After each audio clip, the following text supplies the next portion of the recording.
On a remote tropical island in the Atlantic Ocean, a pair of marooned pirates have been discovered.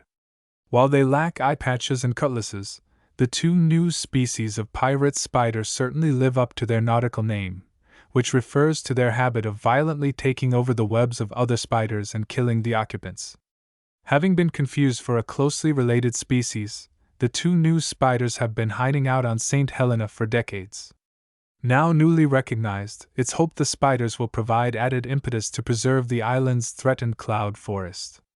Danny Sherwood, the lead author of a new study of these spiders, says, "Our work showed that two species new to science existed in the cloud forest, but for over 4 decades they were thought to be a single, common, species which can be found in many parts of the world, including the UK. These spiders don't just have interesting morphology. Their type localities are in one of the most unique and threatened habitats in the world, the St. Helenian cloud forest. Knowing what species are there and which are found nowhere else helps with efforts to conserve the cloud forest as a whole." The findings were published in the European Journal of Taxonomy. Island of Invertebrates. Found 2,000 kilometers off the coast of West Africa, St. Helena is one of the most isolated places on Earth. With environments ranging from tropical forests to desert-like coasts, it has developed a biodiversity unlike anywhere else. The cloud forests found around the island's peaks are particularly important. The trees capture water from the clouds, which then drains to the lower parts of the island and accounts for about 60% of the water falling on St. Helena every year. This supports a variety of unique plants, such as the he cabbage tree and black scale fern, which in turn play host to at least 120 invertebrate species found nowhere else in the world. Unfortunately, very little of this original forest now remains.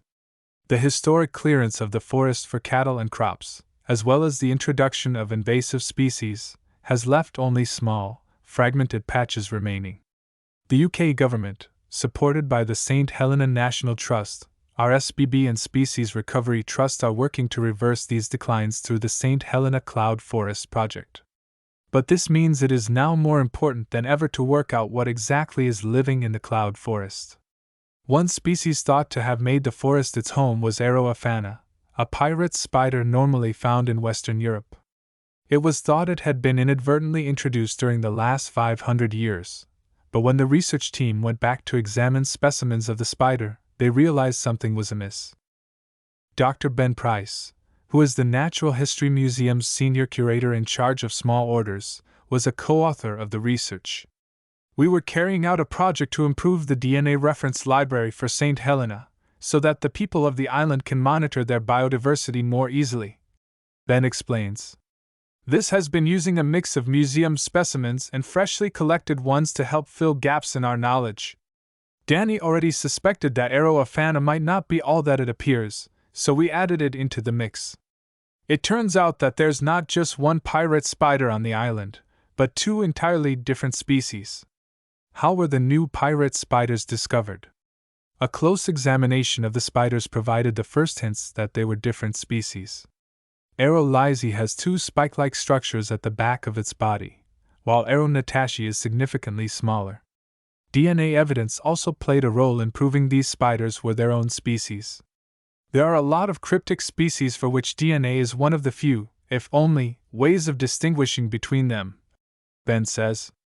While DNA in typical museum specimens tends to fragment rapidly in the first decade or so after collection, it slows down significantly after that.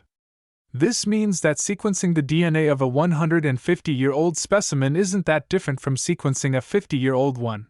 So we were able to use methods developed for ancient DNA to extract genetic material from 2 legs of Aerolysi. Its genetics are significantly different from Aeroaphana, showing they couldn't be the same species. Based on this information, the researchers were confident enough to formally describe 2 new species from specimens kept in the Natural History Museum, London, and the Royal Museum of Central Africa in Belgium.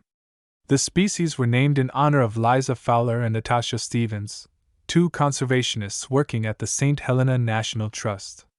Naming these species after 2 friends and colleagues who did so much to help me during my visit to St. Helena in 2022, and who have spent years dedicated to saving St. Helenian invertebrates, was a great pleasure, Danny says. While little is currently known about these spiders, it's hoped that further research will help to work out how they live, and how they can be allowed to thrive.